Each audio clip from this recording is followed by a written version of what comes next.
வாழ்வில் வார்த்தை ஊழியங்கள் வழங்கும் இன்றைக்கான இறை வார்த்தை. இயேசு கிறிஸ்துவின் இணையற்ற நாமத்தில் மகிழ்ச்சியோடு உங்களை வாழ்த்துகிறேன். இன்றைக்கான இறை வார்த்தை நிகழ்ச்சியிலே ஆண்டவர் உங்களோடு பேசுவாராக. நம் ஆண்டவரை விசுவாசிப்பவர்கள் எல்லோருமே கர்த்தருடைய பிள்ளைகள்தான். ஆனால் சில சமயங்களில் கர்த்தருடைய பிள்ளைகள் என்று அழைக்கப்படும் அவருடைய விசுவாசிகள் ஆண்டவரை போதுமான அளவிற்கு விசுவாசிப்பதில்லை. தாவீதினுடைய வாழ்க்கையிலே சில பகுதிகளை வாசிக்கும் பொழுது இவைகளை நாம் புரிந்து கொள்ள முடியும்.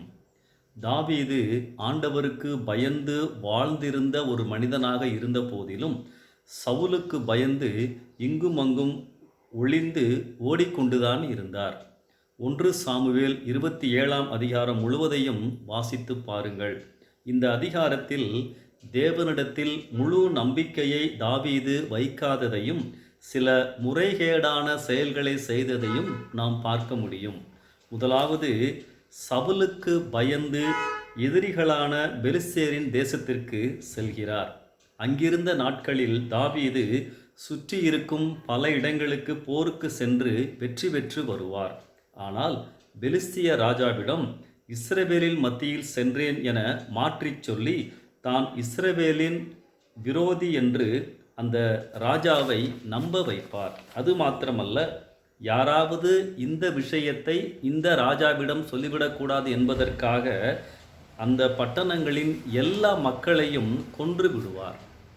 இந்த அதிகாரத்தை நாம் வாசிக்கின்ற பொழுது ஆச்சரியமாய் இருந்தது. தாவீதை ஞானவான் என்று சொல்லுவதா, ஏமாற்றுக்காரன் வஞ்சகன் என்று சொல்லுவதா?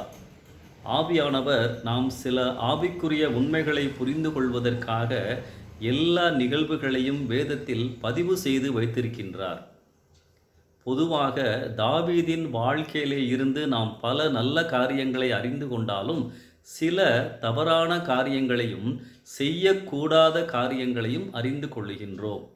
கர்த்தருடைய பிள்ளைகளின் வாழ்க்கையில் அவர் மேலுள்ள விசுவாசம் குறையும் போது மனதிலே தீய எண்ணங்கள் உதிக்கும், தீய செயல்களை நடத்துவோம், தவறான திட்டங்கள் உருவாகும், சுய புத்தியின் ஆதிக்கம் ஓங்கும், தேவ அங்கீகாரம் இல்லாத மனித தன்மையற்ற செயல்களை செய்ய வழி உண்டாகும். அன்பானவர்களே, நம் விசுவாச வாழ்க்கையில் எல்லா சூழ்நிலையிலும் அவரை நம்புவோம். விசுவாச குறைவு நம்மை தவறான பாதையில் கொண்டு செல்லும். பயம் வரும் பொழுதெல்லாம் கர்த்தரின் பாதத்திற்கு ஓடி வாருங்கள், அமருங்கள், பலப்படுத்துவார், வழிகளை காட்டுவார்.